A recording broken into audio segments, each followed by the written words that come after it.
A number multiplied by 6, then increased by 18 is 48. What is the number? A. 5, B. 6, C. 7, D. 8, E. 9.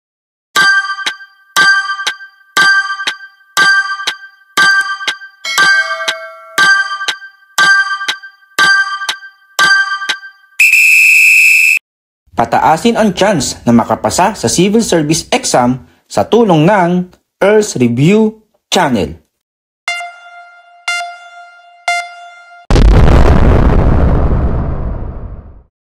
Almost the same ng last video ang sasagutan natin ngayon, mga ka-review. Same lang din ang gagawin natin.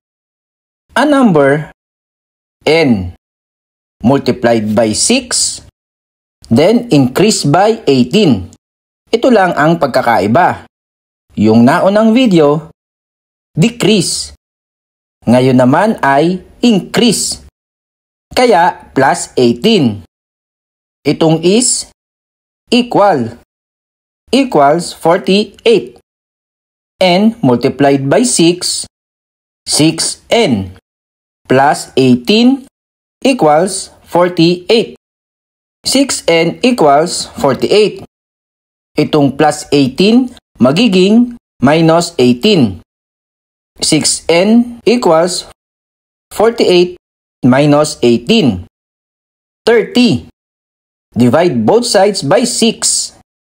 Cancel. N equals 30 divided by 6, 5. Kaya ang sagot ay A, 5. Kung nakatulong ang video natin ngayon, please like, share, follow, and subscribe sa Earls Review Channel for more videos.